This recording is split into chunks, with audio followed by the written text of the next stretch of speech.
লেবাননে ইসরায়েলের যুদ্ধ তীব্র হওয়ায় পুরো দেশ জুড়ে নিরাপত্তাহীনতায় ভুগছে বাসিন্দারা। জীবন নিয়ে উদ্বিগ্ন রয়েছেন প্রবাসীরাও।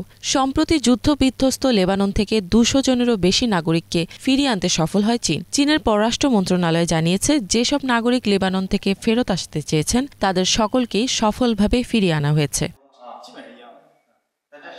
মঙ্গলবার ৬৯ জন নাগরিকের প্রথম দলকে নিরাপদে সাইপ্রাসে পৌঁছে দেয় চীন।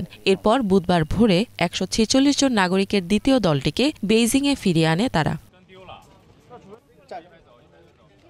চীনের দূতাবাসের সাথে যোগাযোগ করেছিলেন লেবাননে চীনের একটি এন্টারপ্রাইজে কর্মরত প্রজেক্ট ম্যানেজার হুয়াং শুয়াই। দূতাবাসের কর্মকর্তাদের অক্লান্ত পরিশ্রমের প্রশংসা করে হুয়াং বলেন, কূটনীতিকদের সহায়তা ছাড়া প্রক্রিয়াটি সহজ হতো না।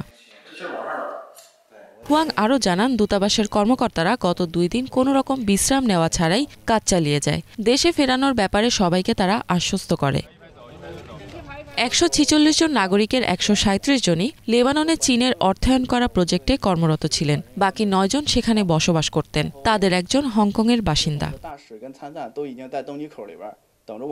লেবানন থেকে ফেরত আসা তাও জিয়াও টেং জানান, তারা ভয় পাননি। তিনি বিশ্বাস করতেন তার দেশ কখনোই হাল ছেড়ে দেবে না, ফলে যথারীতি তিনি স্বাভাবিক জীবনযাপন করছিলেন। তাও জিয়াও টেং আরও জানান, দূতাবাসের কর্মকর্তারা অক্লান্ত পরিশ্রমের মাধ্যমে তাদের সহায়তা করেছেন। ফেরত আসার সময় রাষ্ট্রদূত তাদের সাথেই ছিলেন। এ সময় রাষ্ট্রদূত প্রত্যেকের সাথে হাত মেলান এবং আশ্বস্ত করেন।